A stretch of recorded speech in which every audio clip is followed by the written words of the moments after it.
Crash Course Cryptozoology podcast. This is going to be, this is obviously a new podcast, although this is something I always planned to do. And hopefully the goal is to have people from around the world talk about their cryptozoological experiences, whether they've been working in the field or they've simply got something to say about it. Joining us today, we have a man named Russel Ladmore. He's from Australia, and he has been working within the field for about a decade now, which is, very significant in his work, and some would surely call him a cryptozoologist. He is, again, from Australia, so obviously we'll be talking about Australian cryptids like the yowie, the Beringer, the bunyip, and so on, and it's a really great pleasure to have him on. So, you have, tell us about yourself first off.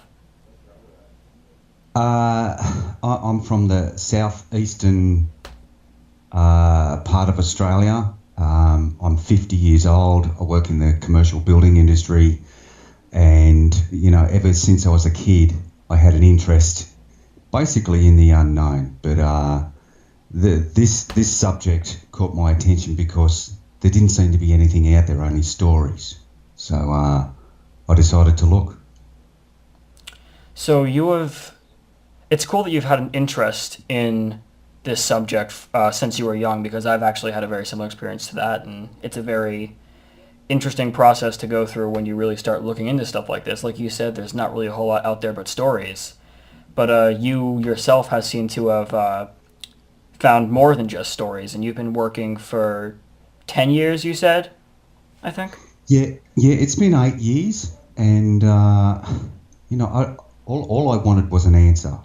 And when I got my answer, it was so overwhelming at the time, I felt like I had an obligation to dig deeper. And this answer, I remember you talked about this on your website, I believe, is when you had what you think might have been a sighting. Yeah, I was going to... So I started looking, and it wasn't working, and I went to this other place, and I thought, okay, I'm going to have to stay here for a while just to see what happens. Maybe I'm doing the wrong thing. Anyway, I was at this place for 5 months, going back every Saturday morning and, collecting my SD cards and swapping everything over and then taking off. At around 5 months, as I was walking out of the area, this is probably 7:30 in the morning, I saw what I believed to be him to my left at about 20 metres. He was moving in the same direction, and that's when I went, oh my God, look at that. What did he look like, I should say? Well, all I saw was the outline, because he was black, and I was a little bit confused right at the start. I could see it. It was moving. Now, this is for less than a second. I saw him for less than a second. Mm-hmm. But the proportions were so big that I was actually confused at what I was seeing, because I'd never seen anything like that before. So the shoulders were so huge. They were like basketballs. The head was just as big, without any neck, sitting straight on the shoulders. And I'd never seen anything like that, and it took me a little while to register what was going on, but that was my first sighting. Wow, that's a pretty, I can imagine it's a pretty crazy experience to have. Less than a second, you said. Yeah, wow. Well, it was enough time to calculate that what I saw actually was something, because I'd never seen that shape. But this thing was around, and I've always maintained this, around 8 foot tall. And when you understand that you're within 20 metres of something that's 8 foot tall and makes Arnold Schwarzenegger look like a sissy, you really do start to worry about your own protection. How safe is it, But there was never anything hostile that happened. What was it the proportions that made you think that this, whatever it was male? That's the feeling I got. Sort of the impression you got just from looking at this, whatever it was, sort of thing. Yeah, and a feeling as well. That's really it's crazy to really hear stories like that because it's you definitely, and this is a compliment to you, and aside from just an observation, you definitely seem like someone who is collected with his thoughts. So to hear like an experience like that from you is quite interesting because it definitely lends you some credibility. First off, and It's yeah. oh, Mm. I'm sorry. Go on. No, you're right. You're right. So what did you do after you had this experience? Did it disappear into the brush and you sort of just thought to yourself, Yeah. Well, my immediate concern was my safety, right? and I turned the camera on straight away, and actually started filming. And I was very what I would describe as nervous. I wasn't scared. I wasn't frightened. I was very nervous about what had just happened, and I started filming, and that was it. I think he came out to let me know that he was there, that, and you know, it is my belief that they are extremely intelligent, and he knew that I was looking probably for him, so he let me know that that was his place. He was in the area. It was possibly that he was what I was looking for, and that's when everything changed. That's when I realised that he'd been watching me the whole time. Right. I was there over the whole 5 months. He'd been watching me. What Australia obviously has. You actually presented a new one to me. Names for these mystery hominids. What would you, going off of names in that list, if you could, what would you describe this creature as? Would you say it was a yowie? Would you say it was something else?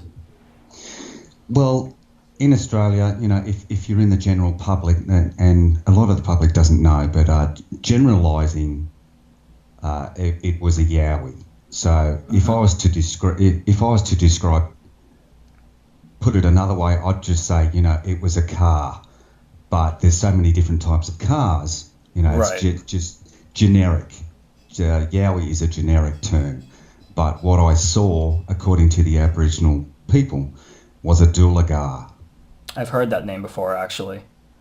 What Yeah. exactly is a doulaga supposed to be? Uh, all of the Aboriginal names, from what I can tell, the descriptions of these particular creatures, all of the names are basically called hairy man. So all of the names are referring to hairy man. But this particular size, now there's a number of different sizes. So this hairy man got the name Doolagar from the Aboriginal people. And it was based on size, you said, or was it based on Yeah, I think it's simply? based on size. I couldn't tell you 100% for sure, but I would Right. say that it's based on size. The small ones are called Junjari. You mentioned that your friend claimed he saw several Junjuris. He saw one. He's on a rural property. He's had them hanging around his house for like 20 years.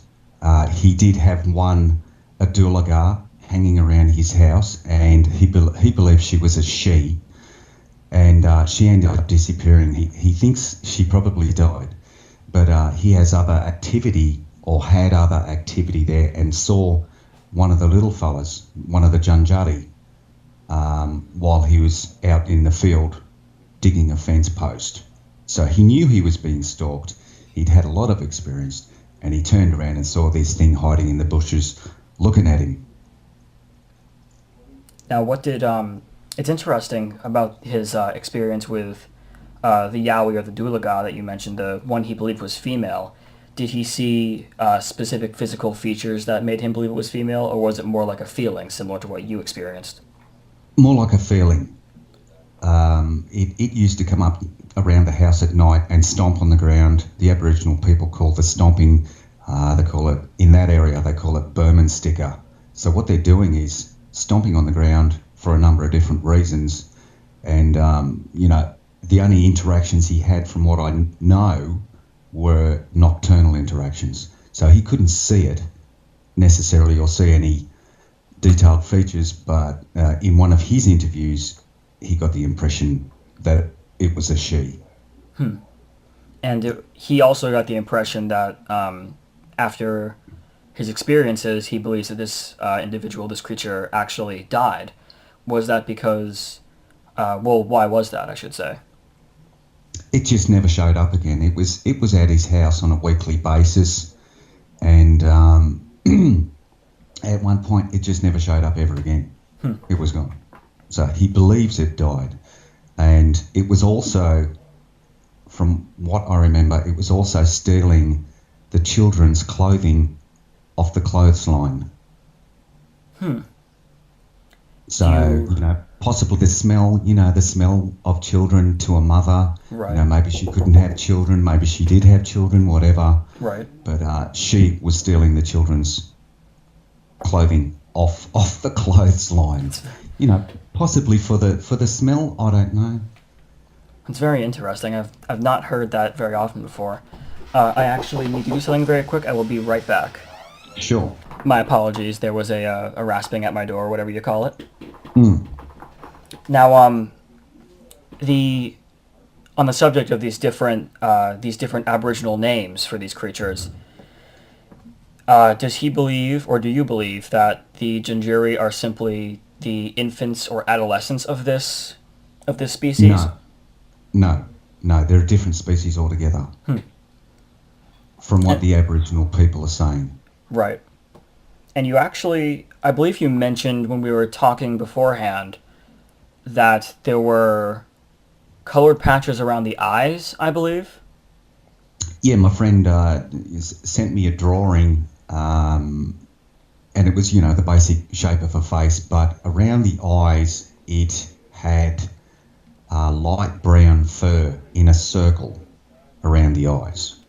Now, another friend saw one in a similar area, in the same region, but it had a bluish coloured face. Now, I've got a time-lapse sequence on one of my videos, and it shows it, even in the photos are terrible, but what it's showing is a figure coming in from the side, crouching behind the bushes, popping its head up, no ears, no discernible ears, so it's not a normal animal, but there is a blue tinge to the face in the photographs.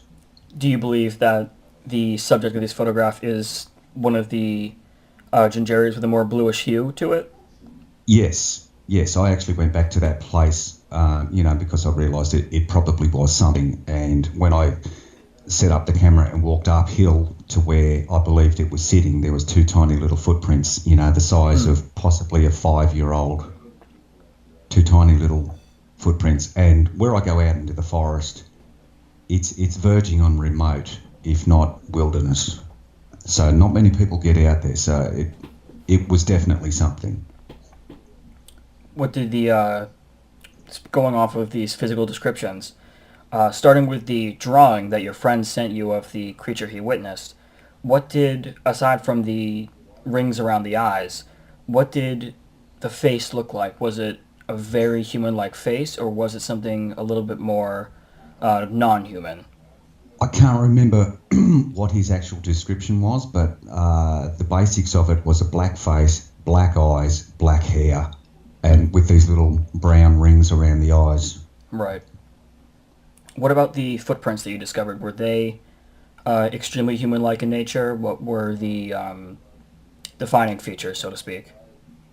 Yeah, they just look like tiny little human footprints.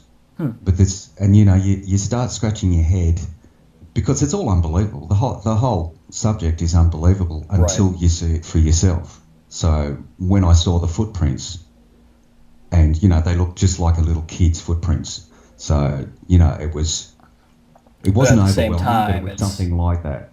Right, who's the little kid running around the forest, so to speak. Very odd. Behaviorally, what do you think, because you actually have audio of what you believe is these creatures stomping? Yes. And this was a period of time in which you were driving to a location in the forest and leaving food weekly, I think it was? Yes, weekly, every Saturday morning, once I had my encounter and once I realised that I'd been watched the whole time, I changed my strategy and moved just a little bit further down the road where it was a little bit more convenient for me, a couple of 100 metres, and found a place and decided to leave food. I left the food there 1 week and, I was prepared the next week. So the next week I came, I had a new bag of fruit, and I picked up all the old rotten fruit, put the new fruit there, and after 3 weeks, they ended up taking it. I knew they'd be watching. So that went on for months. But in the end, and I tried to trick them a lot with, a lot of different ideas, but it never worked. What worked was when I removed all the electronics. The day I removed that, and the day that I went back, I hopped out of the car and there was this tremendous stomping coming from over to my right. And it's sort of like boom, boom, boom, ba-boom, boom, boom, ba-boom.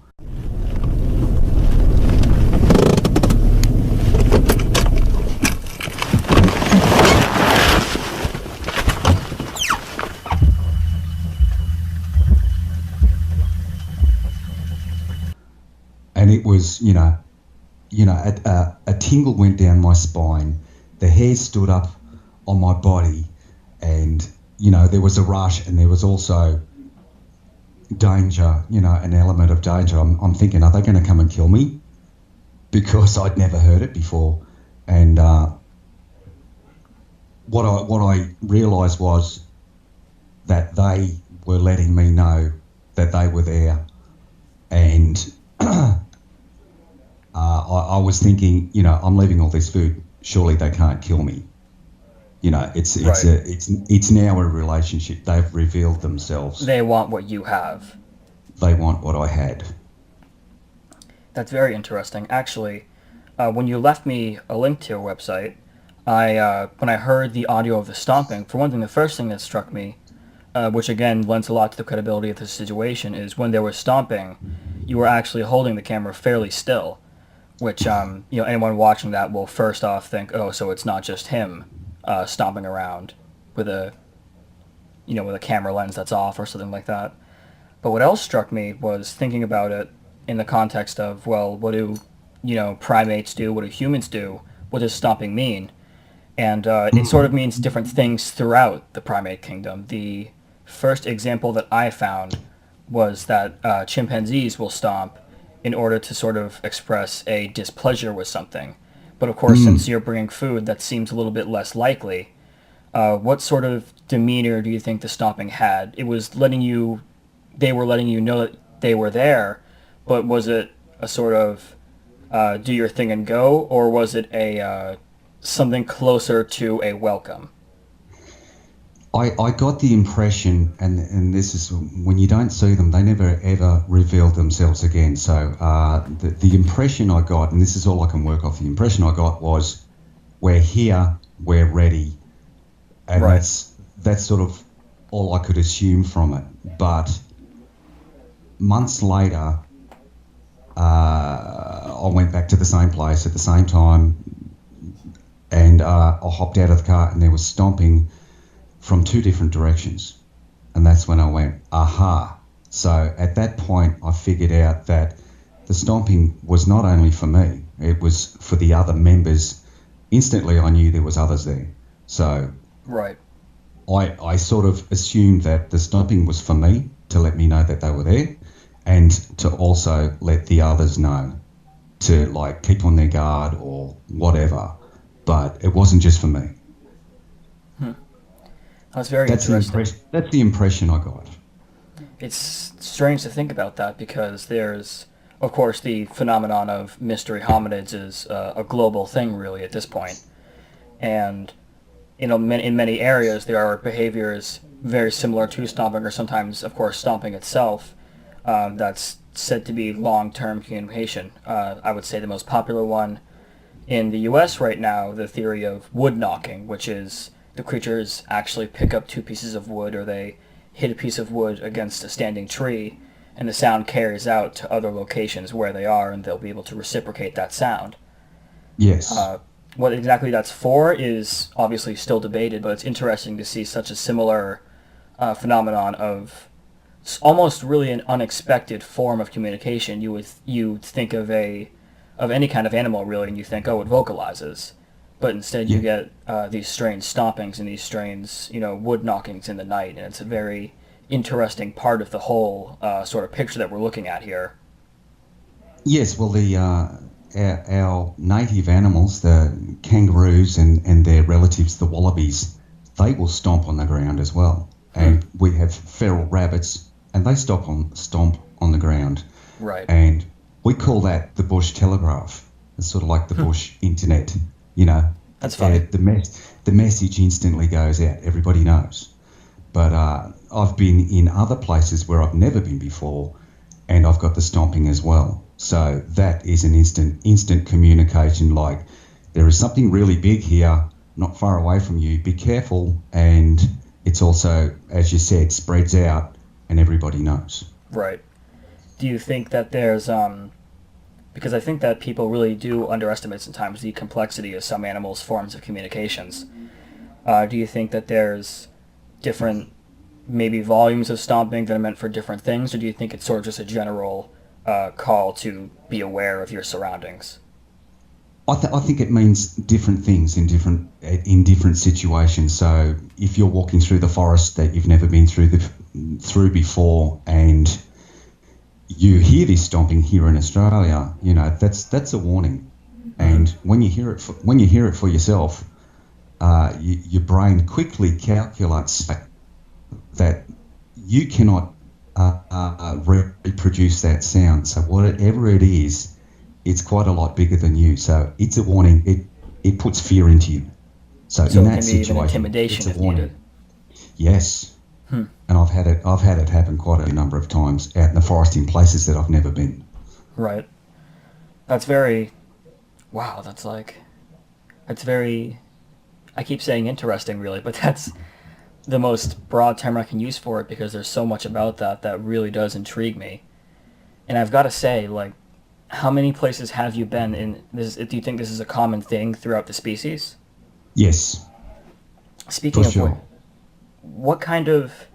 I know that you mentioned this to me when we were talking, but for the sake of the people who will be listening to this, what species do you think we are dealing with when it comes to what we refer to as a Jungiri or as a Yowie or as a Dulagar? It's a lot more complicated than that, but Right. just from what I've seen in the last 8 years, the generalisation would be relict hominoid or prehistoric survivor, or pre-humans, Right. or primitives. Right. So it's somewhere on the spectrum between a primitive human and something that is close to primitive human, but is perhaps even more backward in history. Yeah, well, there's a picture in. Now, my dad had a library. It was one of those old Time Life libraries, and it was about human evolution. And in that book, and I've been trying to find it, in that book, there's a picture of modern humans and what looks like a Dulagar, a group of Dulagars, and they're throwing rocks at each other. And the setting is in Africa, and that's what it looks like. Pre-humans versus humans, Right. or pre-humans versus Homo sapiens. So Now- that it was very primitive. What did the pre-humans in this illustration look like? Were they the ones covered in hair that perhaps looked more beast than man, so to speak? Yeah. Yes. Were they on... This is actually a strangely debated thing because there's not many sightings of these hominids on, as being a quadruped like many primates are. Are these bipedal creatures or are they quadrupeds? I think they're both. Now, what I think's happening is and I'm just guessing, but this is from 8 years. So my belief would be that most of the time they're quadrupeds. But if humans enter the area or if there's danger or something like that, they will stand up and walk upright, and that's when everybody starts getting upset. Now, we have birds over here called the currawong, and from what I can tell, as soon as these guys stand up, the currawongs start getting very upset. Now, the Aboriginal people are saying that the Dulagar shake the trees to steal the Currawong's eggs. So as soon as they stand up, the Currawongs go, "Oh my God, they're going to steal our eggs. Right. And they start getting upset." I've actually got recordings of it, but yeah, I think most of the time they're probably on all fours foraging, but as soon as there's danger or something, then they're going to stand up. That's very interesting. You mentioned the tree shaking. Actually, there are many reports across the globe of a similar thing happening pertaining to mystery hominids. There's actually a video that came out of a documentary series that, unfortunately for, of course, the creator of the series, did get some controversy over time. But the recording itself is very intriguing. It's of a trail cam that records instead of snap pictures, and it was left in a place in Texas. And you can actually see as dusk is sort of starting to get darker and darker, in the silhouette of a tree, you see something that climbs up, and it climbs about midway through the tree and wraps its arms around the trunk and just starts to shake it. And it's hard to tell really what it's trying to do, because after a few seconds, really, perhaps like 10 seconds of shaking, it just climbs out of the tree and goes along, it just moves away. So there's a number of reasons, I suppose, for one thing, that could have been a number of things. It could have been a hoax, I suppose, but if we're talking about a real creature doing that, is it a territorial thing? Is it trying to get something out of the tree? And like with you said, it steals the birds' eggs out of the trees. And that's very interesting, because that definitely says something about the diet as well. Do you think that they're herbivores? Do they eat both meat and vegetation? Yeah, omnivore. I think they're my mistake. Yes, omnivore. They're going to be eating anything that they can now. I mean, it's not like us. You know, we might. Yeah, well, they're going to be eating like the Aboriginal people used to eat out in the forest. You know, at a certain time of year, there's going to be these types of berries and these types of nuts and these types of fruit, forest fruit. At other times of year, there's not going to be much, you know, possibly in winter. So they might have to, you know, survive on eggs or whatever, or crayfish or mussels in the rivers. So, you know, I think it's seasonal, but their diet changes over the year. Do you think that it just recycles. Do you think that they're capable in that they do kill perhaps small or even larger animals? Yes. I met a guy through another guy down here where I am, and I actually rang the guy up because he said he saw one. Now, he was saying it ended up that his mate that he was shooting with, they went shooting, and this is back in 1960 out in the mountains behind where I live. So they went shooting out behind there. He was actually a friend of my father's, and they went shooting, and while they were out in the forest, he saw what he believed was his friend with a wallaby, you know, and a wallaby is sort of like a relative of a kangaroo, so that type of animal. He had a wallaby over his shoulder, but he said, oh, hey, you know, nice catch. You know, he got a wallaby, but it wasn't his friend. It was one of those creatures. This creature was grey, and it had a wallaby over its shoulder. So yes, we believe they're eating wallabies, you know, to supplement their diet. Right. It's very interesting. It's rare sometimes to, I shouldn't say rare sometimes, I should say rare in general, to hear reports of mystery hominids killing other animals, because when that happens, you get something that's a little more concrete. You get a kill. Sometimes we find, you know, bodies that have been mangled or destroyed in ways which is gruesome, but in ways that are somewhat hard to explain. Definitely. And that actually brings me to a side subject. I don't mean to diverge too much. We were actually also talking about Burringer sightings and other more dinosaur-like cryptids in Australia. What is your opinion of that? Because that tends to be something, I think, that for people who aren't too into it, when you bring up dinosaurs in a conversation about cryptozoology, I think that tends to offset people, because it's so, you know, scientifically engraved that there are no more of them. But like you said, to me, there's actually a video where there's tracks, not just, you know, in the rock that could have been there for millions of years, but in the sand. And that's something that can't exactly stay there for millions of years. So what's your opinion on all of those sightings? Well, I would generally believe the Aboriginal people. Now, before white man came to Australia, the Aboriginal people already had their legends about basically dinosaurs, and these are in remote areas of Australia, and there was particular areas that they would not go into because of the fear of these creatures. Mm-hmm. And you saw that video yourself with the footprints in the sand. That was, I mean, if that's not proof of something very odd, and I think the Aboriginal people describe that as a seabird. I'm not sure, but I mean, that was good enough for me. Mm. I would believe the Aboriginal people over anybody. Right, because they're far less inclined to lie about it. Yeah, it's part of their culture. That as well, yeah. What was interesting about those tracks, especially, I noticed this. I think I may be remembering a different part of a different video, but there's a part where the tracks seem to come close to what I think is a beach of some kind, closer to the shoreline or something. Mm. And you can see that there's been other sand kicked up around them.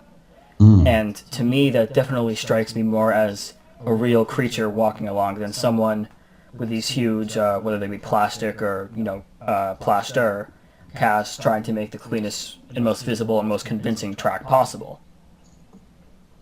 Well, the thing is, parts of Australia are extremely remote. Mm. And, especially these Aboriginal communities, these Aboriginal communities are out in the middle of nowhere. They might be 500 kilometres from any civilization. So they're out there in the middle of nowhere, and I wouldn't believe that they go out of their way to fake it. Now, if you saw that video, you'd see that the Aboriginal people were looking at the footprints, but they were sort of like, oh yeah, whatever, that's just the seabird. They seem to be showing the person with the camera the footprints as if it was a normal occurrence, is what it struck me as. That's right. It's normal. It's normal stuff. Hmm. That's very interesting. Definitely it's something that isn't really brought up too often, even within the realm of cryptozoology itself.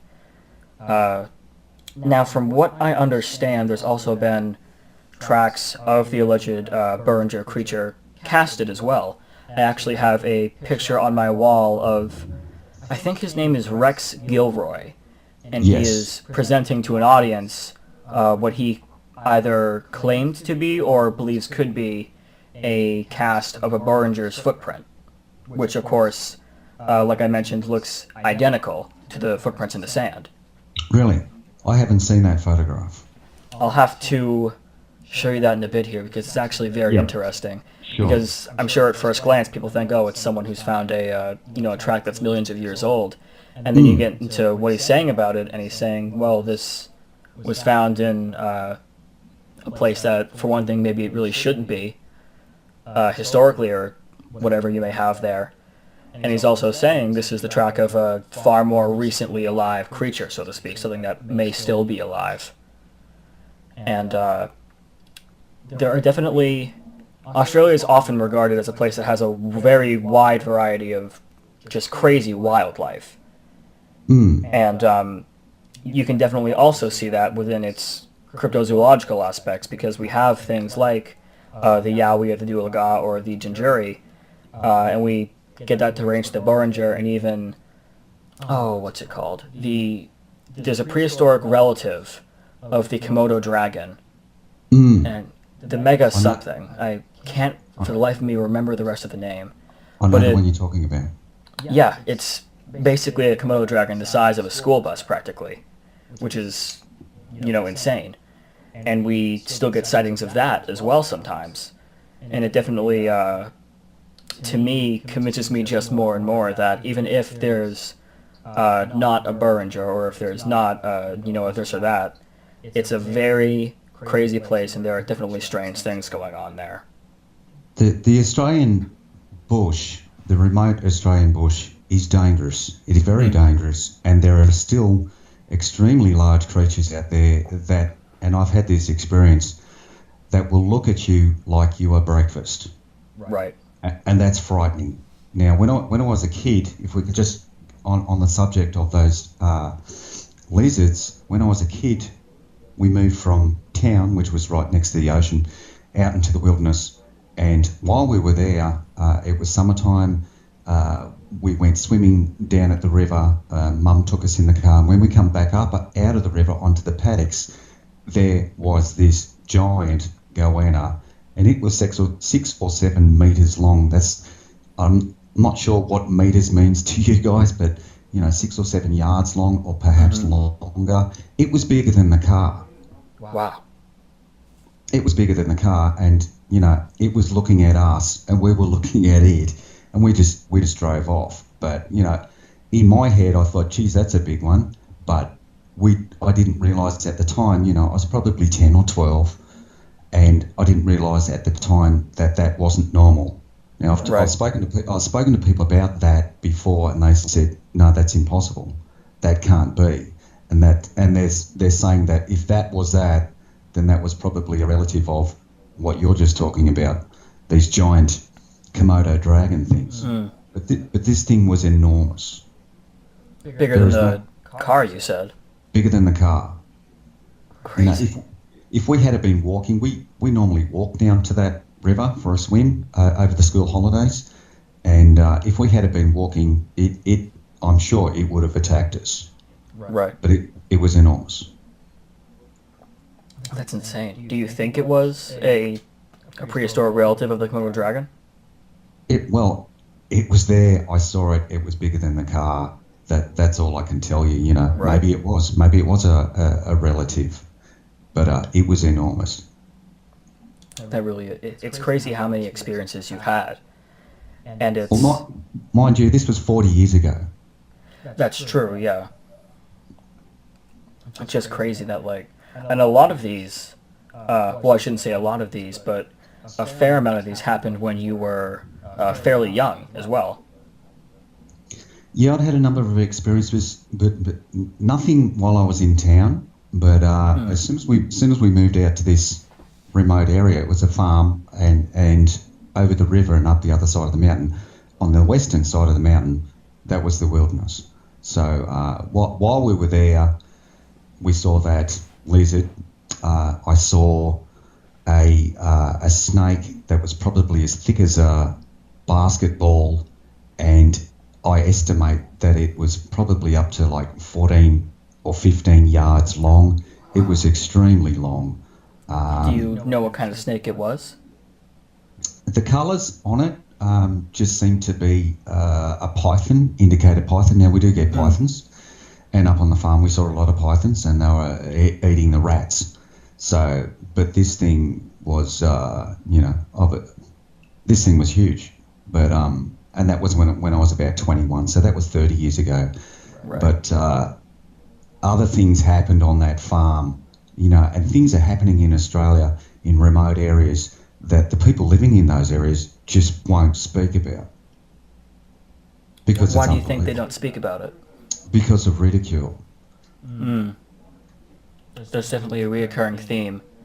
A lot of people who study mainly the Bigfoot phenomenon in the U.S., but really it applies to, I would say, all of the cryptid phenomenon, is when you take a look at sightings that have been reported, you tend to kind of round up because there are going to be a lot that haven't been reported.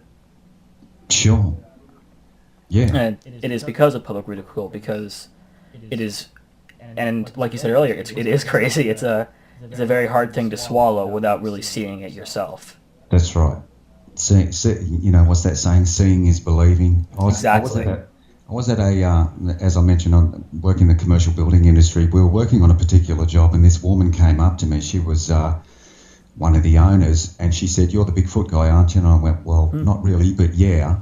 And she goes, "Where I live," and she told me where she lived.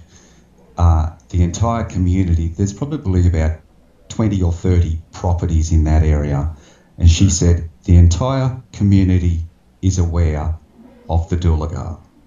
Wow. The entire community, but no one's saying anything. She said she hadn't seen it herself, but her son did. The other people in the next door house had seen it. The people over the road had seen it. Everybody knew, but no one was saying anything. Yeah, it's the power of, we can say, of course, and you can let a word slide off you with, the whole sticks and stones saying, but ultimately words are very powerful.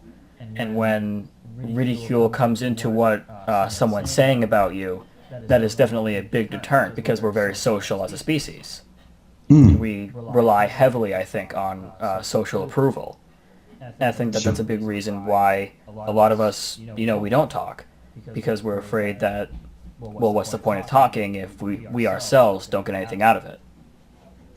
That's right. But once you get to a certain age, I'm 50 now, and the way I said it is, once you get to a certain age, you start understanding that if you keep your mouth shut, no one's ever going to know anything.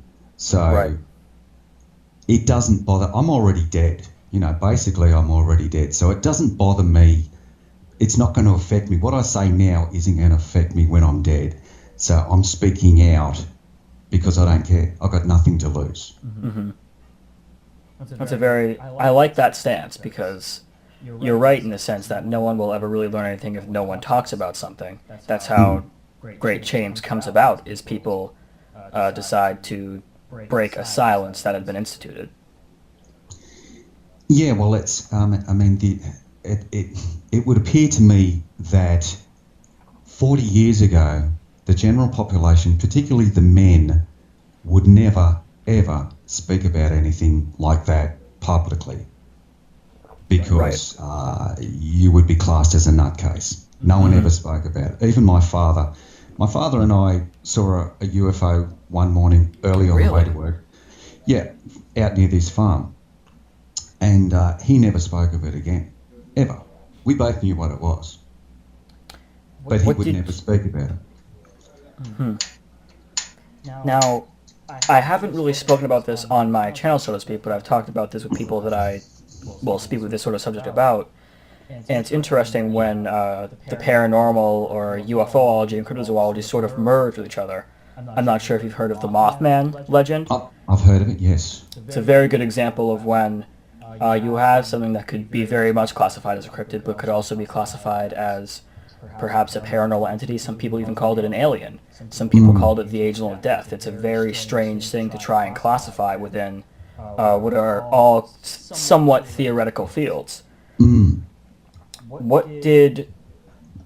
UFO simply means unidentified flying object. You could classify an unrecognized species of bird as a UFO. What would you classify this particular sighting as?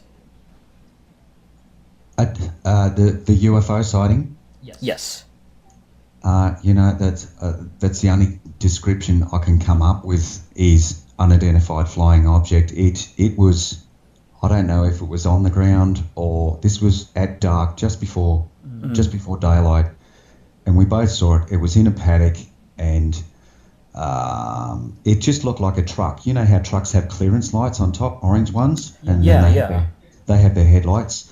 It just looked like a truck in the paddock, but as we were moving along, it moved between the trees, over the river, and then up the river. It started going up the river. So all I can say is, I believe it was some sort of unidentified flying object. We couldn't see what it was, but we could see what it was doing. Right. How high above the ground was the object? Maybe 10 foot off the ground. Yeah, that's significant. But that's interesting. There's just a little way from the sighting, as we're driving along, there was a turn to the right that would have taken us right near it, and I begged my father to take us there. This was when I was 6. This was when I was 16. I begged him to turn right, and he wouldn't. He said nope, and that was it. And we never turned right. We never did anything. And he never spoke about it again. And you said it was because you feel that especially the men around that point in time were very reluctant to face ridicule for that. Oh, sure. It was ingrained in society. Nobody talks about that stuff. No one. Right. You might talk about it around a campfire at night. Not that anybody does that anymore, but around a campfire at night with close friends, you might say it. You might drop it, but you would never be saying it at work or in public. That's interesting. it's definitely I don't want to say discouraging because I feel like that's a negative direction to go with it, but it can be disheartening, I would say, to hear about or even just hear a person's story who says, "I would never tell this to anyone else." Yeah, it is, but things are changing. Things have changed since I was a kid. People are speaking out about it now, and not necessarily speaking out, or possibly speaking up about it, because there's so many other people out there that are having the same experiences. And now that we have the internet and we're able to speak to other people live in other countries about our experiences, and people see that and they become less afraid to. Right. So there's a lot of people right now coming out of the woodwork with their experiences. Which I think, but I agree with you, was a very good change to make. It's good as a planet. We're all starting to wake up, I believe. I would agree so too. My father himself actually talks a lot about that, the idea that there's actually more and more populace as time goes on that is aware of whether it be, in my case, I talk more about the mysterious things that go on. He tends to talk more politically about it, but there definitely is a phenomenon where the line between the awake and the asleep, so to speak, is becoming thinner rather than blurred. Sure. Well, we have access now to so much information. Back in the old days when I was a kid, all we had was books, right? And you had to write letters. Now it's straight there on your computer. It's a very good way to get any kind of word around, really, and I think it's very beneficial, especially for the cryptozoological field. Which I got to ask the question: would you consider yourself a cryptozoologist? No. I'm just a person, and I don't consider myself as a researcher either. I don't like that word. I've never liked the word. Mm-hmm. All I am is a guy looking for answers, and I'm just sharing what I'm finding. Right. What do you think constitutes the name of, maybe not researcher or expert, because I actually feel the same way. Researcher I'm a bit more lenient with, but I don't think you could ever really say you're an expert on something that that someone themselves would say, well, we don't know everything about it. Yeah, there's no experts. Right. What do you think would constitute, if anything, someone being a cryptozoologist or being a researcher? I wouldn't know. I wouldn't know. Mm-hmm. But I think people are just using that word just generally. Mm-hmm. Because it makes you feel better. I'm a researcher. Right. I'm a researcher. It makes you feel more entitled to something like that. But yeah. It makes us feel like we're doing something important. Right. Which is nice. There's nothing wrong with it. I just don't like that particular word because it puts me into a category that I don't want to be in. Right. No, yeah, that's definitely a feeling that I can understand.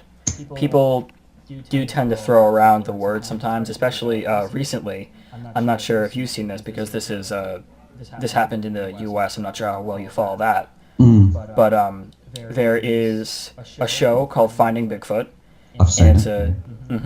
And I'm sure that in that sense you're aware of Matt Moneymaker. And he's definitely had his ups and downs within the community, so to speak. And it's due to his credibility a lot of the time because recently, the most recent one was he went onto Twitter and he sent out this picture, which was what he claimed a quote-unquote authentic photograph from a turkey hunter in Washington State. And someone in the community did some backtracking. It didn't take them very long, and it turns out that the picture was actually an example photo from I believe it was some kind of online shopping page of someone who was making their own Bigfoot suits.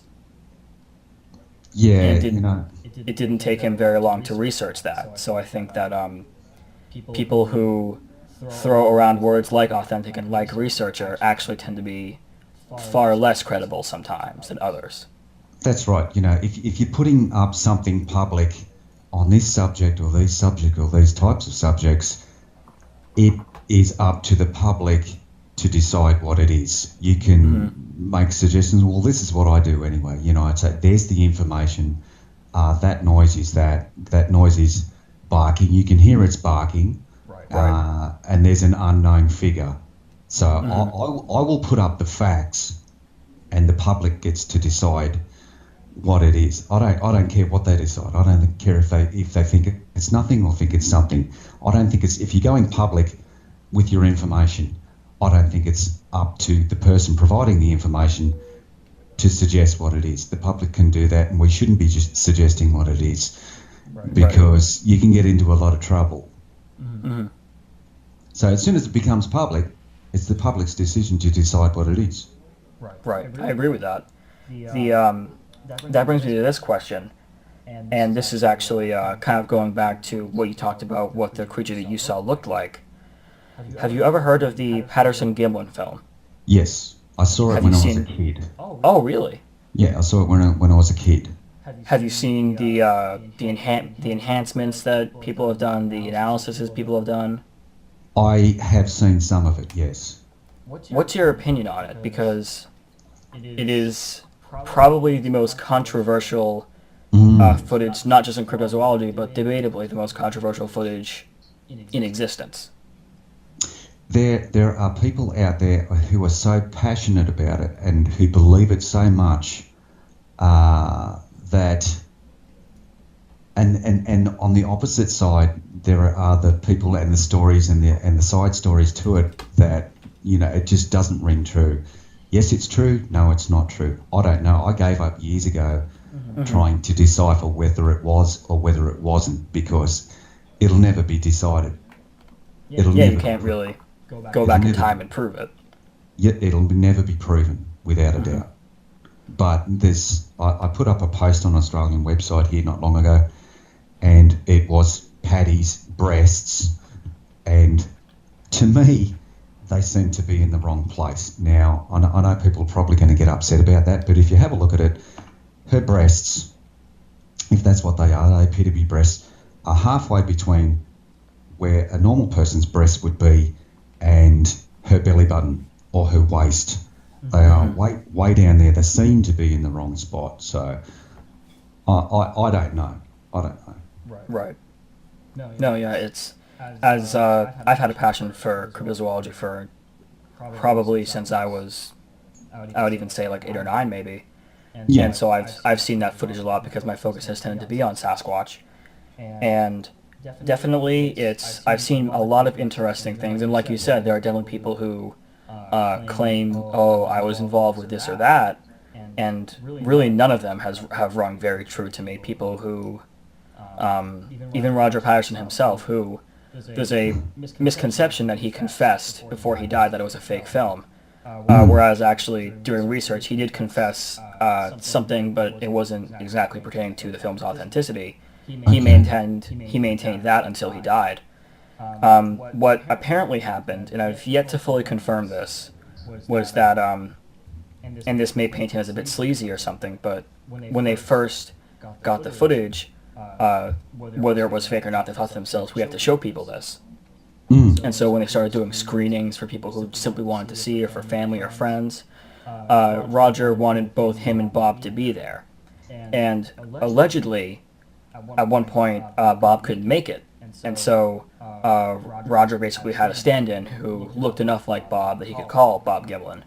Oh, really? To keep up perhaps some kind of public appearance. Again, this does sound like a very strange thing to do, even for someone who's trying to get publicity. So I kind of am skeptical about whether this actually happened or not. But that day in the audience, there was someone who was a friend of Bob Gimlin's who stood up and said, "That's not Bob Gimlin." So it's a very a strange thing to do, and a fairly strange mistake to make. But allegedly, the only confession that he made was that, yes, that wasn't Bob Gimlin, and he apologized to Bob shortly before he died for that. Oh, God.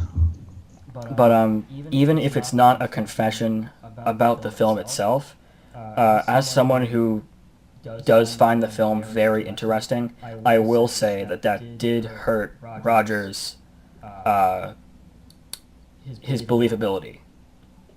Yeah. Because at that point, you know that he's someone who can make a fairly big lie and be able to sort of carry it out. Credibility is everything in this field, and if you don't have any credibility and you're lying and you get caught lying multiple times, your credibility just plummets. But exactly, and this is why we have to let the public decide. Give the public the information, say what you think it might be, what you think it could be, or whatever, and the public can decide. That's the only way you can't get burnt. Mm-hmm. And I've got caught out just on a couple of stupid things, technical issues earlier, and realised, okay, geez, I'm going to have to lift my game here.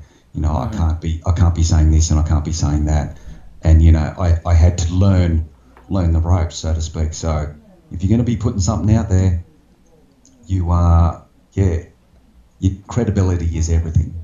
Yes, it is. When you were you were setting up a lot of these game cameras and trap cameras at some point, and you mentioned the photograph or the very small series of photographs, maybe, of this somewhat bluish figure that popped its head out for a brief moment and moved around. Did you catch? I think you caught other photographs that could very well be these creatures. Did you? Yes, I did. Yes, I've had I've caught multiple pieces, but on time-lapse cameras now, the time-lapse cameras in general are very wide angle. But what I've done is manufactured a fitting that I can put a monocular on front of the time-lapse camera, and that zooms everything in, and that's been reasonably successful. I've got something crawling through the forest brush and then putting its hand up on a log. I've caught something large and black in a tree, the size of a person in a tree. The tree's leaning over, from the weight of this thing.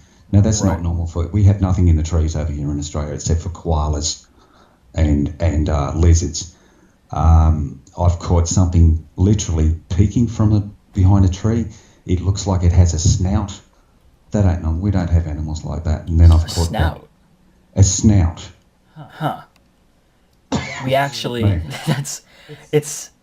I keep finding these strange similarities with what you're saying and what goes on in the US, which isn't to say that they're always going to be completely different. There are actually many similarities. But that one is surprising. What kind of creature do you think that is? I think it's probably just another species, another different type of species. I don't know how many species there are out there. I mean, again, Australia is so vast and so unpopulated, and there are such large areas where no one is in and no one's ever been, or not necessarily never been, but no one hardly goes into these areas, and there could be anything out there, but I have no idea what the one with the snout is. It certainly looks like a snout, but it may be like more of a baboon type. That's what your description started to strike me as, which is interesting, again, because that's another parallel between these mystery hominids and the closest thing we have to hominids in the primate kingdom. Yeah, I have no idea what it is, but I think these Dogman stories may be just normal Bigfoot or Yowies, but it's a different type of Yowie with a snout. Right. We have the same thing going on. We call them the Dogmen here as well. Yeah. And I'll admit, when I first heard about the Dogman, I was very skeptical, because you sit there and you think, oh, well, these people are basically describing werewolves, or whatever you want to call them, shapeshifters. And then you see what people are calling photographs, which is, for one thing, to learn that there are photographs of these things supposedly is a very surprising fact to learn. And you see some of them, and you do some background research. And the first one that I ever found took me a while to really get thinking about it so much that I did background research, because for a while I just thought, oh, it's a cool photograph. It could go either way, honestly. But allegedly, it is a photograph that a police officer took. Okay, that's when he was driving down a road next to what I think he said was a cornfield, which seems to be a strange constant with these sightings. But you look at the photograph, I'll send it to you in a bit here, actually. And the only way I can describe it is that looks like a wolf standing on its hind legs looking into your car window. Wow. I haven't seen that one, it's but I've seen unsettling. others. I'll try and find it right now, actually. It's, like I said, it's very unsettling. It appears to be a night vision camera of some kind, Oh, but okay. it could be an edited photograph, obviously.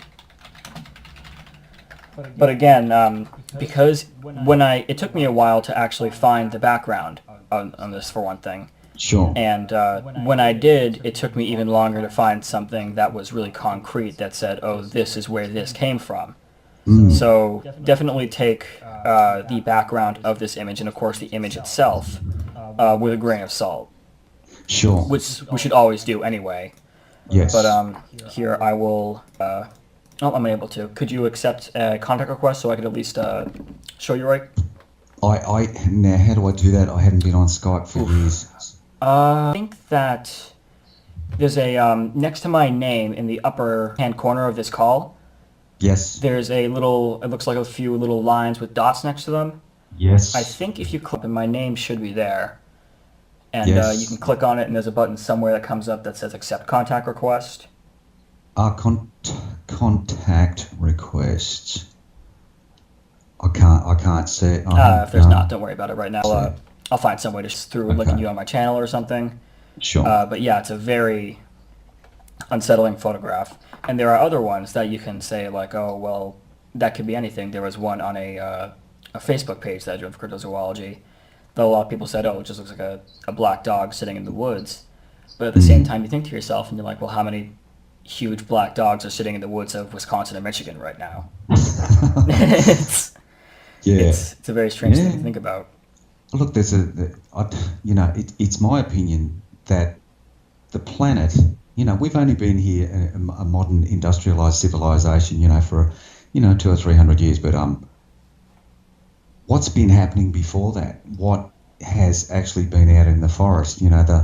The communities and the indigenous people are saying that there's this creature, there's that creature, there's that creature, and that's just from that area. You go to Europe and there's totally different creatures or similar creatures, but we tend to think that we know everything, and we're very smart. We are smart. Humans are smart. We've been to the moon, whatever. Certainly. But we've lost touch with our indigenous feelings and that type of thing, and all of that is now supernatural. It's out of the realm of possibility because we've lost touch with it all. Right. And it doesn't mean that it's not possible. So it is my opinion that there are some very strange things happening on the planet, and there are some very strange animals still alive in the forests of the world, in remote parts of the forest of the world that no one's ever seen, or very few people have ever seen. But the indigenous people are reporting it. Yeah, that's a very good insight to have. We definitely have, I think, at least the more, what you call civilized, of course, civilization is definitely, civilized means really more and more removed from having to be closer and closer to primal. And of course, primal has a lot to do with being with nature. And yes. I think that definitely even the thought of something like a yowie or something like a giant Komodo dragon would strike someone as the stuff of legend or the stuff of a fantasy book. Sure. But on the subject of calling something supernatural that may not be, there are definitely sightings that happen that I'm not sure what else to call them except an allegedly supernatural experience. A lot of, especially Native American sightings that happen in the U.S. Will say the Sasquatch is able to turn invisible, it's able to walk through solid objects. That's not exactly the majority, I would say, of sighting. It's a very small minority, at least of the ones that we get in the mainstream. But what's your opinion of sightings that claim that a species or a creature can do something that is just, no other animal can do? It can, it can walk through a wall, it can travel between worlds, it can talk to you without moving its mouth in some cases, apparently. Well, we get the same reports here in Australia. Now, there was a report. There was a report on a 6-lane highway, 4 people in a vehicle travelling north of Sydney, on a 6-lane highway. They saw a doolagar or a yowie run across in front of the traffic, run across the road, and the witnesses said it seemed to glide, and it jumped. It didn't jump. It ran across the road in 4 or 5 steps, a 6-lane highway, and they said it seemed to glide. They nearly hit it with the car. Wow. So something's going on. Now, as I just mentioned, we do get reports of that. Once you start looking hard enough into subjects like these, you end up finding pieces of information that you weren't necessarily expecting. Now, I was out in the forest making a video. I'd put my stuff out in the forest, and I was on my way home, and I had 2 options: turn right or turn left. And I thought, I'll go down this way because I haven't been down there for a while, and I might have a bit of a look. So I was driving down there, got to a place, and I thought, okay, I haven't seen anything here. I haven't been here before. I'm going to stop the car and hop out and have a look. And I hopped out, and there was heavy running footsteps running towards the car. Now, as I mentioned before, your mind quickly adds up that whatever that is, it's bigger than you. Right. So I hopped back in the car and came back a few weeks later with my cameras, and the exact same thing happened. Hopped out of the car, and here's these heavy running footsteps coming towards the car. I knew exactly what it was because I'd heard it so often. I walked down into the forest with all my cameras on, running, and this thing about, between 5 and 6 foot tall ran across in front of me at probably 20 or 30 yards, and it was transparent. And I'm not joking. Now, the only camera that was looking in that direction was my head camera because it was so wide an angle. And after I took it home, I couldn't see anything on the footage. Now, when this thing ran past me or ran in front of me, it ran straight through a large pile of logs that had been there from a logging expedition years ago, but it ran through it. It didn't stop and slide and hop in. It went straight through it. So this thing was transparent. It was upright. It was brown in colour, and that's what I saw. Now, I'm not a drunk. I'm not on any drugs. I'm not on any medication. Right. I'm so straight that I'm boring. But that's what I saw. So I can tell you for sure something's going on. Right.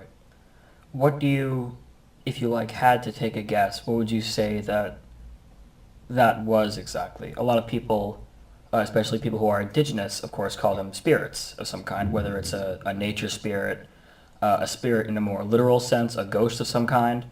Do you have anything that you would say that you personally think to yourself that could have been, or is it something that's very unexplained still to you? Well, I believe it was a yowie because of the footprints, the running sounds that I was hearing beforehand. Right. So I'd heard it because I was feeding them so often. I was very familiar with this stomping noise and running sounds and all that type of stuff. So I've heard it a lot. So I knew exactly straight away that was a yowie. But it ran across in front of me to intimidate me, but it was also transparent. And for me, that's when the penny dropped, Right. This is why no one's having any luck. This is why everybody's having trouble trying to get the footage, So that's when that's when I think a lot of researchers leave the field. Exactly. I was about to sort of shut note up. that. Yeah. That's when they go, I'm out of here. It's very strange because it's, again, you're a very credible person in my eyes. And usually when I hear something like that, I think to myself, is it, the stuff of legend being repeated, or is there actually something going on? And the idea that there's actually something like that going on is it can be unsettling, I'll admit. It can be it brings a whole new paradigm to the situation. Well, it was trying to intimidate me. Right. I have no doubt of that. Don't come into here. I just entered the forest. I'd hopped out of my car and started entering the forest, and it intimidated me not to go into that area. Right. But I'm not the only one that's seen it. And the deeper you dig, the more you see. And that's when you start to go, okay, it's not just an ape in the forest. Right. Which is, especially speaking in terms of how we understand evolution, can be truly just mind-boggling to think of. Well, it can and it can't be, because we have examples of life that we know exists that do insane things. There's a species of jellyfish that is effectively immortal. If it gets too old, it actually can reverse its own aging process and Oh, really? start its life over again. Yeah, unless it There you is destroyed, it will never die. Huh. Which is, we talk about immortality as something of mythology, of the Greek mythology, of the this and that mythology. But here's an animal living in our ocean that we accept scientifically, and it's immortal. That's right. It's crazy to think that these things happen like that. And I covered the subject briefly in the Pombero video, which is where we first started talking. And the people who are indigenous to the area will often say the Pombero can, like you said, it can turn transparent or invisible. It can do a number of things that are sometimes hard to explain, and some things are maybe being called supernatural, but are really things that other animals can do that are just, again, incredible things. Sure. And one thing that I just realized kind of relates is I used to watch shows like Ghost Hunters a lot when I was younger. Not too much into that now. I'm far more into cryptozoology than I am the paranormal. But one thing I noticed that they would say a lot is that animals can be far more in tune with noticing a very strange thing like that in nature. Sure. And one thing about the Pombero video that to me lends maybe a bit of credibility is that before any of the kids know something's going on, the dog looks over and his ears are perked up and he thinks, obviously, oh, that's not normal, that doesn't happen.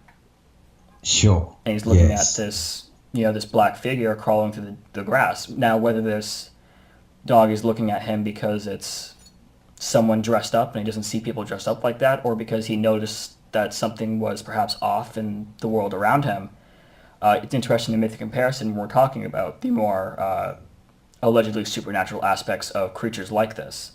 Have you had an instance where an animal that maybe like a pet you've had notices something that shouldn't be there or sometimes isn't there? No.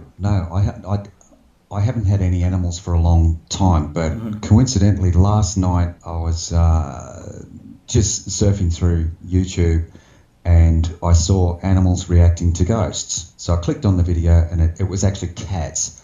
Right. And these cats, you could see straight away that these cats were looking at something that wasn't there. And they were following it around the room, and they're climbing the walls. So yes, I do believe that dogs and cats can notice things. That they've got different senses than us, and they're seeing in different spectrums. So they're seeing and hearing and maybe even sensing things that we wouldn't normally know about, that we just don't know about because we're not designed that way.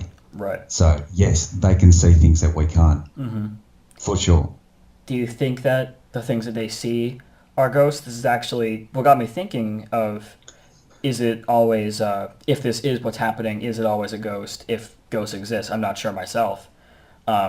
Or is it something else that can't be seen? I used to have a Great Dane. My neighbor used to have a Great Dane next door. And the Great Dane herself wasn't, the brightest dog or whatever. But sometimes she would just bark at the front door and there'd be nothing there. But aside from that, nothing strange ever happened around the house. I will tell you strange things happened on the property, but that was actually more Sasquatch related.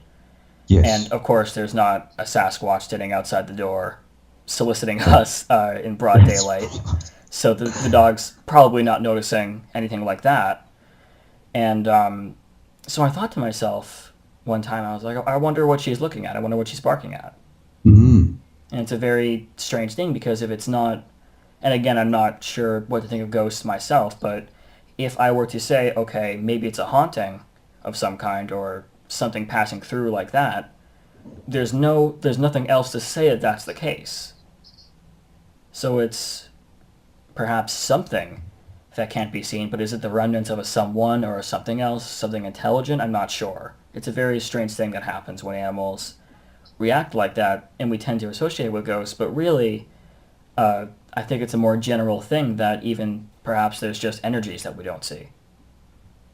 Sure. When I was a kid and we were living out on the farm, the only time, and it did happen to me, and I apologise, one of our dogs, started going off its brain, and it was like looking at me and then looking up in the forest and looking at me and looking up in the forest, and it was getting very upset, and I'd never heard him make those particular noises before, but he knew something was going on, whether he could smell it or see it or what, or sense it, I don't know, but he knew that there was something going on up in the forest that was out of eyesight. It was up behind some buildings, a chook house, and some bushes, and we couldn't actually see what it was seeing. But we ran. I could see straight away something was wrong, so I encouraged him to go. So we both ran up, and my sister followed, and we saw what may have been a yowie at the back of the property. Remember, this is quite a remote property. And I think you mentioned this. It was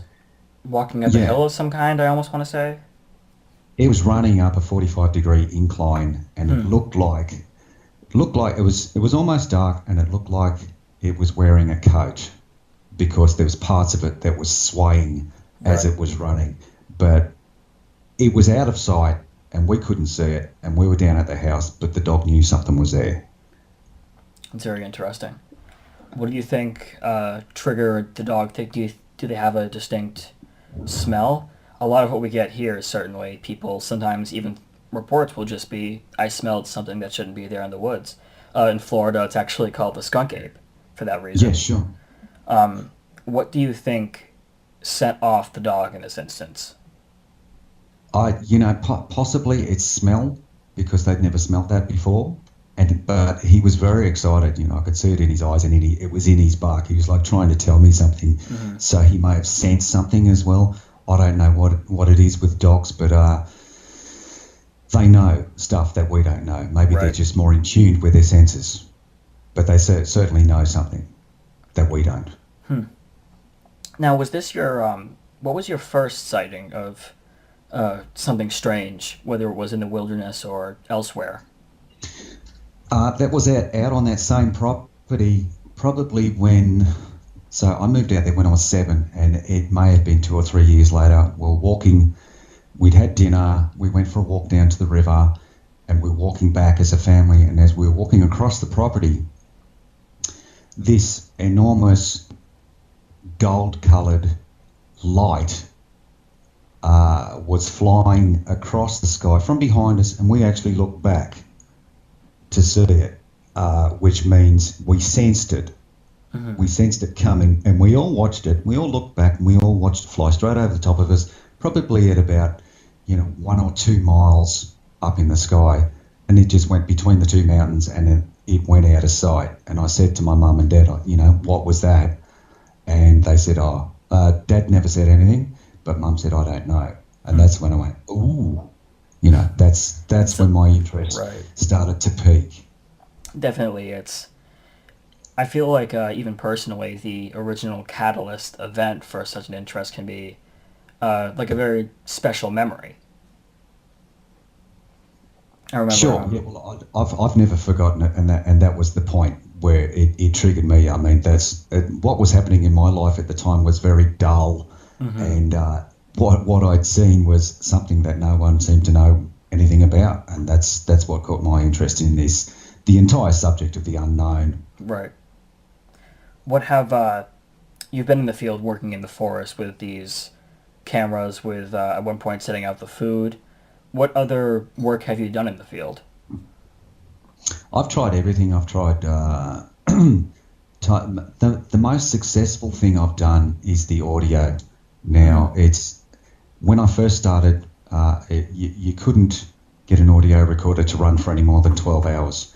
But since then, and we didn't have audio recorders that would run for 12 hours, but now they have many hard drives, and technology has allowed me to leap forward, if you know what I mean. And I'm now able to, with the help of one of those phone chargers, those little battery packs, I'm now able to record the entire week on audio. So Wow.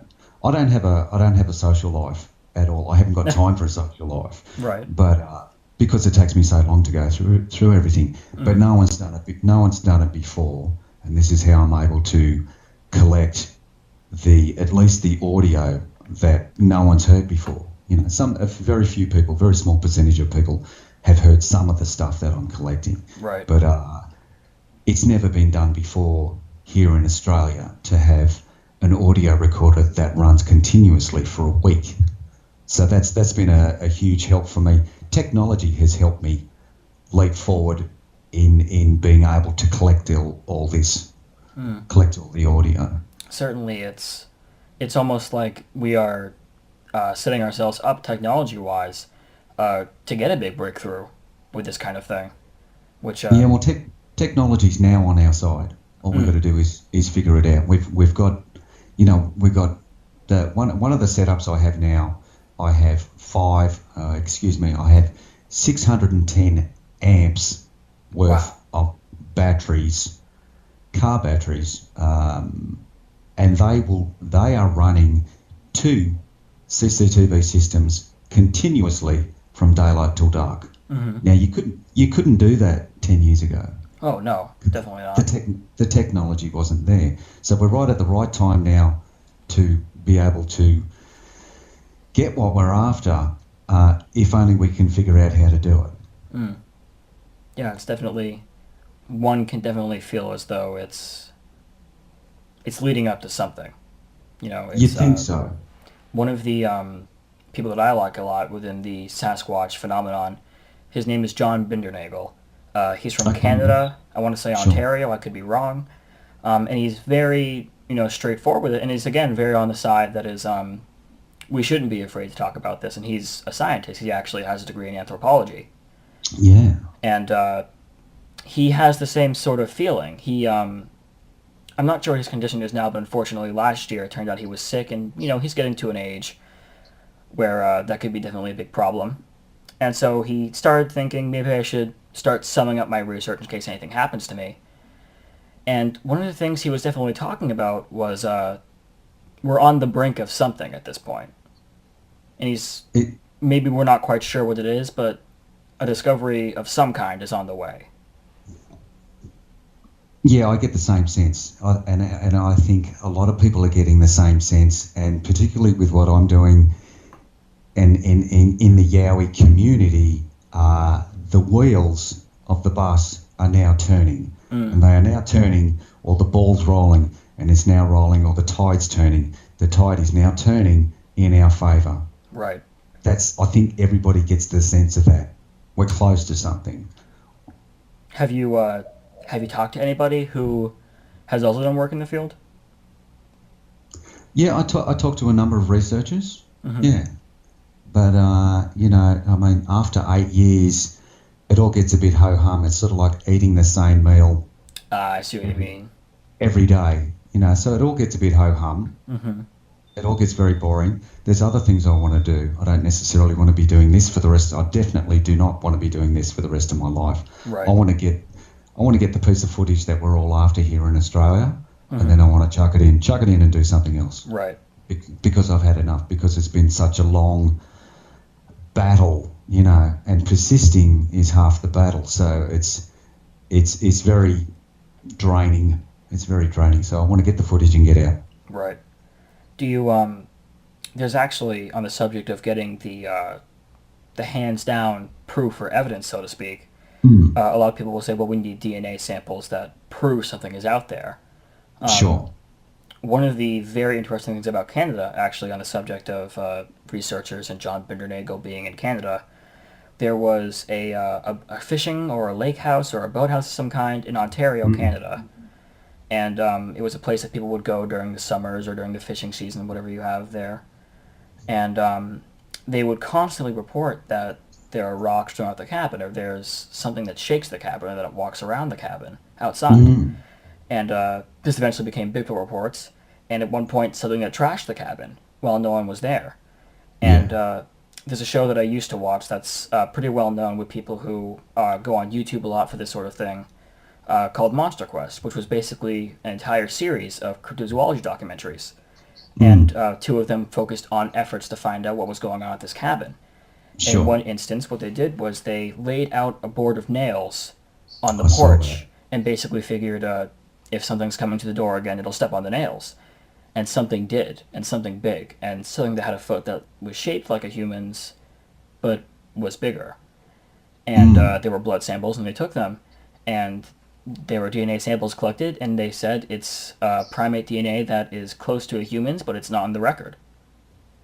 And Yeah. for some reason, no one talks about this. You know what I mean? It's another example of something that people say, "Oh, well, that's ridiculous," where it's there's blood sitting in a lab somewhere right now that is almost undeniably blood of an undiscovered primate living in the Canadian wilderness, and no one is talking about it. Yeah, the problem is, we're collecting all this evidence. Some of it might not be what we think it is. Some of it might be what we think it is. We're collecting hair samples, footprints, blood, whatever, tissue samples or whatever people are collecting. The problem is this entire subject is on the outside of science. Right. And once we send our samples into science, it is my belief that they are not going to confirm it for you. Right. No one's going to confirm it for you. So I did send hair samples off to a hair expert here in Australia, and she said that was probably just a wombat. So these are the types of replies that we're getting. It's probably just this. It's probably just that. I sent audio of what sounds like a gorilla charging through the forest, and my reply from a very large organisation, and who should have known exactly what it was, said it's probably just a possum. I sent more audio to a state zoo. They said we don't know what that is, but it's probably just a koala during mating. And this is the problem. We've got our evidence. Lots of people have evidence, but no one's ever going to confirm it for us, because nobody wants it found. Right. The government does not want to admit that there are extraordinarily large bipedal prehumans or primates or whatever in the Australian forest, because it's going to be an enormous headache. Right. So we even have panthers here in Australia, like cougars, like you guys have over there. And a friend of mine has blind tested a laboratory, and they failed the test. He sent known cougar samples that he collected from a zoo by hand with the keeper or whatever it was, known samples to the laboratory, and they just went, no, that's anything but a cougar. So our problem is the scientific community are either so far removed that it couldn't possibly be that, and they come up to conclusions. So it's never going to be confirmed by a scientific community, I believe. Right. That being said, when you're talking about the goal, the end goal for you, that is ultimately the piece of footage that is, hands down Yowie footage, or whatever you may have it footage, what would the effect of that be in your mind? Would that be the thing that proves it exists, or would that sort of be Australia's Patterson-Gimlin film? I don't know what I'm going to collect, and I doubt it's going to be anywhere near the quality of the Patterson-Gimlin film. But I have footage of time-lapse footage of something in a tree, so I'm hoping to get something that's distinct enough to at least change somebody's mind. And there it is. That's what I collected. You can take it or you can believe it. Or you don't have to believe it, and that's all I'm going to do. You know, once I get a piece of footage that's near enough that you can go, okay, it's not this, it's not that, it's not something else, then those people are going to have to make their own decision. That's when I'm going to close shop. That's when I'm going to shut down, and that's all I can do. I feel like I've done everything that I can. I can't spend the rest of my life doing this. If I can get a piece of footage, a nice piece of footage, even if it's not so great, that'll be it for me. It won't have to be the Australian version of the Patterson-Gimlin film. So I'm just going to get what I can, and people can decide for themselves. What do you want to do after it blows over, whatever point you decide that it blows over at. And anything but this. It's extraordinarily expensive. I've spent $52,000 on this, trying to get, bringing the truth to the public.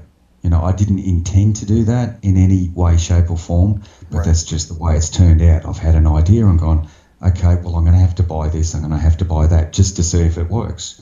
So right at the very start, I bought, I had a handful of time-lapse cameras and put them out and ended up getting something that looked like what we needed, and but it wasn't very good. So then I had to buy 7 time-lapse cameras to cover the entire field. Right. And then I began collecting more pieces of what looked like we're after. So it's extraordinarily expensive, and I've just had enough, and I'd just like to just do something else after this. I don't know what. Is it like is it a chore for you at this point, or do you still have? Yeah, it's a chore. It's a job. This is like a weekend job, and it's an after-hours job as well. So when I get home, if I've had my stuff out in the forest and I bring it home, I've got to download it all or upload it all to the computer, and then I literally spend the entire week and part of the next week, all in my spare time, going through all the footage and going through all the audio and collecting everything. So it's extraordinarily time consuming, but that's the only way to do it. Right. What makes all the effort worth it to you? It's when you find something, I don't know if you've watched one of my recent videos, there really are some extraordinary calls that I'm collecting, and when you get something like that, it makes that little piece worth it. Right. But I feel I have an obligation, so I feel like I'm obliged to at least take it as far as I can. So I'm not necessarily motivated by what I'm collecting. I'm motivated by what I need to collect, and as it so happens, I'm collecting all these cool pieces on the way. Right. Well, I admire you for that. It's nice to know that someone who has the ability to at least attempt it decides that because they have the ability to, they have an obligation to. Yeah, I do feel like it's an obligation because no one's speaking about it. I mean, when I first started, I'd never heard a supposed yowie call. I'd never heard any noises. I'd never seen any footprints. I'd never seen anything. So, that was the subject. I was looking at going into UFOs, but the yowie subject needed looking at, I thought. And, I'd never heard any calls or anything that I'd never heard before. So that's why I went in that direction. And I'm not saying I'm the first in Australia to collect those calls, but I hadn't heard any other calls. Right. No, and I looked and looked and looked and looked and looked, and no one had been collecting anything. All we basically had was stories. Right. What if I just remembered this. This is actually one of the first cryptids that I was aware of when I was younger. What is your knowledge, if any, on the bunyip? All depends who you talk to. The bunyip, I believe, was something that lived in the swamps, but I was talking to an Aboriginal person, and he said that the bunyip name was just made up to scare children.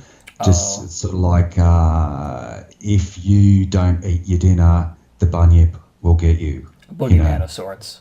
The boogeyman. But I don't know how true that is, and I couldn't really tell you. I've heard lots of bunyip stories, but I wouldn't know how true it is. But in all these indigenous names and myths, you would think there was a grain of truth there somewhere. Right. There's usually something that can be attributed to.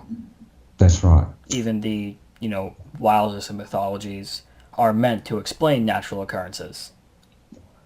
That's right. On the subject of a few extra cryptids, have you ever been to Tasmania? No, I never have. Have you heard a lot about the Tasmanian tiger or the thylacine? Yes, yes. And we also had them on the mainland here. So Oh. on the mainland we had what they are calling marsupial tigers, Mm-hmm. not the Tasmanian tigers. So most of them were shot out by the first settlers Right. because they were eating their sheep and eating their cows and whatever. So most of them were shot, but there are sightings. Actually, when I lived in Queensland, my boss swears he saw a marsupial tiger. Hmm. But my sister also reckons she saw a Tasmanian tiger late one night with her husband driving along a remote highway down in the southern parts of Australia there one night. So I believe they are still out there. That is definitely one of the things. There are a few ones that I'm willing to say that I believe in without, seeing it myself or whatever. But Yeah. the Tasmanian tiger is there's so much mounting evidence and actually footage and photographs that Mm. it's nearly undeniable that at the very least there's something that looks exactly like a Tasmanian tiger Mm. running around Australia and in Tasmania. Yeah, well, the reports keep coming in. The Yeah. reports are actually getting less and less, but they're still coming in. So, Mm-hmm. and people, what happens since, and this is what I noticed right at the start with the UFO phenomena, with the Yowie phenomena, with the Bigfoot phenomena, and with the Tasmanian tiger, people will go out of their way to actually report it because they believe it's important, regardless of ridicule.